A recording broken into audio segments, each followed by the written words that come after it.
Cheers! Welcome to Movie Bitches, episode 63. Tonight we're reviewing The Martian. The new Ridley Scott movie. Yep.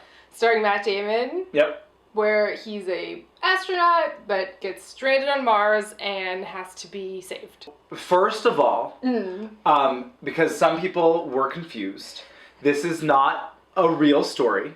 Wait, what? Wait, what? A lot of people apparently thought that this was based off of a true story. Because, you know, there's that mission to Mars that just no one knows about. Like, what? Oh, it's also, don't be confused, it's also not the sequel to Interstellar. No, it's not. But it could be. So there's a funny image floating around the internet that we will post right here. It's like, the U.S. has spent so much money saving Matt Damon. And it's like, Saving Private Ryan, Interstellar, and this. Yeah. But you know what? He deserves to be saved. Matt Damon is charming.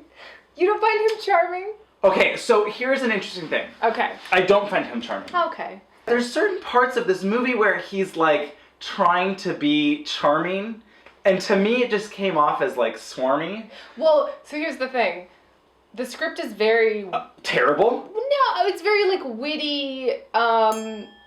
It seems like two movies to me. Well, certainly there are two movies. There's a movie that's like real science, you know, scientists, science. And then there's a movie with Kristen Wiig and Donald Glover. No, but then there's a movie where a man alone on Mars is the quippiest quipper that ever quipped. But that's not true, because all the quips are well, her taste in music is terrible. I'm definitely gonna die up here if I have to listen to any more god-awful disco music. Drew Goddard wrote the screenplay. Okay. He was involved with Lost.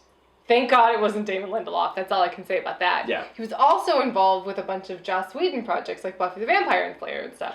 After I found that out, I went, oh, all of this makes so much sense. It's like they injected Joss Whedon into a hard sci-fi movie. But the result of that was weird tonal issues. Oh, I don't know. I've had a good time. I liked this movie. I liked this movie, but I didn't love it. I was like pumped up at the end. I was like, yeah. Were you? Well, yeah. Okay, I will say this. I was like focused on what was happening. More than, oh, really? Okay, we'll get there in a second. But I will say, more than any of the other sci-fi movies we've seen this year, right? Or lately, whatever, this has been the most like, yeah, science. Which I liked. Yes. Like much more than Tomorrowland or Interstellar or any of those. Or Gravity, which just shat on science. Exactly. Just like taking a big dump on science. I mean, this did too. Well, in different ways. I think it held out for as long as it could. Yes. And even the movie commented on it. So at one point, Matt Damon says, I'm going to poke a hole in my suit and I'll use that as a thruster. And all the other astronauts go, no, that's a terrible idea. Do not do that. And I thought, oh, funny, they're making fun of gravity. This is hilarious. But then he does it. Yeah. And it works. And it's a mess. Yes. I'm starting to think, is NASA like funding these movies?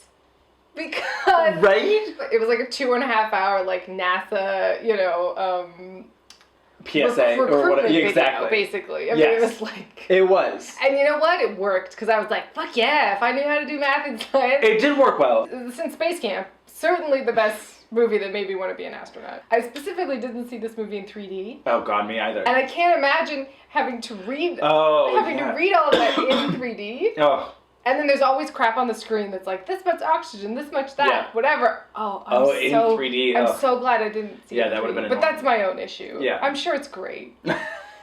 Just not for me. Condescension in that. It's not for me. I'm sure it's great. It's not for me.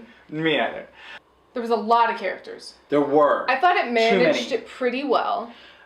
So many of them could have been cut. Donald Glover's character definitely should have been cut because he was in a different movie entirely. But Andrew, he had an entire wall that was a chalkboard with math problems on it. Yeah. He's definitely... And a supercomputer. A scientist. They did show Matt Damon, not Matt Damon's butt. Well, yeah, Matt Damon's stunt double. Let's go there in a second. Okay. I have a lot to say about this movie. That was a mess. It was a mess. Okay, so at day like 500 or whatever, they're like, oh look, Matt Damon's been on these rations. He looks like a Holocaust survivor. Well, so like he has a towel over his head and he's doing one of these, but it was so clearly not him. Like they went so out of their way to not show his face that it was like so unrealistic. And then they show his face and he still looks a little like not chubby, but like he looks how he looked on day 1 on Mars. Yeah. For me, it was like, why go there if you're not going to go there? Yeah. Because they made Mars seem kind of bad. Where was the conflict in this movie? It was like Home Alone on Mars. Like, I don't know. It was weird. Like, what do you mean? No, it was even there wasn't as much conflict as Home Alone because there weren't even burglars trying to kill him. So you're saying that the wet bandit should have shown up on Mars and then he should have pranked them. That would have been the aliens. But seriously, the fact that Home Alone has more conflict of someone being stranded by themselves than a guy alone in Mars for 500 days. Okay, you're gonna roll your eyes, but I think the conflict in this movie is that space is unrelenting. Like, going to space is a conflict. You know what I mean? But I never felt that. I felt like 127 hours seemed like more of like a struggle than this movie did. Definitely. He was on Mars alone in a planet that is uninhabitable for 500 days. But this is my thing. Wouldn't you want to be stuck with like a Joss Whedon quippy quipper on Mars instead of like James Franco? I would. Oh, well, I'd rather be stuck anywhere with anyone than James Franco. But right? I feel like it's appropriately coming out just at the end of summer. Yeah. It's not getting crazy Oscar buzz for reasons. Yep. You know what I mean? So I'm okay with it. I guess that was my issue with it. Like, for instance, spoiler alert. Even though it's not a big spoiler. So, in the end... He makes it. He makes it. Shocker. But I really wanted them all to die. Oh. Because, okay, like, that was just to see the PR nightmare. Well, no, not even that. Like, that was what was so annoying to me. Was that, like... Okay, so this crew of 6 people, or 5 people, I guess, whatever it was. Which, by the way, this movie was like, the cast was half of the cast from Interstellar. Oh, yeah. Jessica Chastain shows up, by the way. Yeah. And she was like... It seemed like she was written as a man, and they just went, oh, let's be cool and make her a woman. Yeah, well, you know, diversity is only done through the casting. It's not done through the filming. But I still like Jessica Chastain. She's fine. But here's what's interesting about that, I guess, is that her character was so terrible. Matt Damon gets hit by, like, a satellite or whatever. Yes. And she, mind you, is responsible for 4 other people. And instead it's like, no, we have to find him. They almost don't take off because, like, they almost all die. Andrew, because she's like... Andrew, she's a lady. She shouldn't be in charge. Exactly. I wanted it to almost be a character study of, like, failed leadership. And I would have liked it if she was in love with him. I would have liked that thing to be a thing. But, so then later on, she convinces the other people that she almost killed once, mind you, to go back and risk their lives again to pick him up. I wanted it to be that she, like, convinces them all to go back so she can save her love, and then they get there. But that would have been so upsetting. It would have been, but it would have been great. It would have been, like, wonderfully tragic. But I would have been, like, mad at the movie for portraying a woman like that. Well, sure. Like, I would have been like, movie, what are you doing? So maybe you flip them, and maybe it's a guy and there's a woman stepping up. Ooh, I like that. I like that. And then he... Oh, let's just make her pregnant, too. Yeah. On Mars? Oh, pregnant on Mars! And then she gives birth on Mars, and that's the Martian. You guys! I might have just blown my own mind. Oh, that's good. I need to calm down. I'm giving you one of these. That was good. That was good. Oh, man. Oh, shit. She fashions a spacesuit out of, like, duct tape and plastic for the baby. Oh, my God. Yes.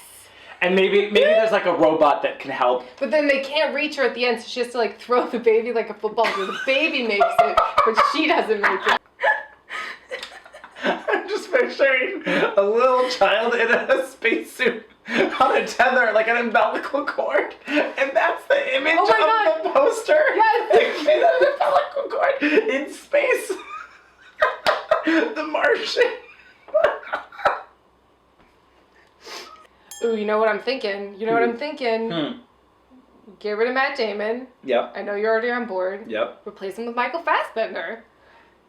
On it. Any movie ever would be better with Michael Fassbender. You know Michael Fassbender would have lost all that weight for real and shown his butt. That would have been so sad. I know, but like he would have done it. But they would have shown him nude first, before when he's all ripped, and then again later. Like clearly Michael Fassbender would have been just like walking around the space station naked. Because why not? You're there alone. Of course you will. They tried to please a broader audience. Like, and had they made a narrower movie that I would have loved, that was more edgy and it wouldn't gnarly, have been as mainstream. It wouldn't have been as mainstream. Yeah. And I would have liked it more. Yeah. But this, it was so much better than other sci-fi movies of late. Sure.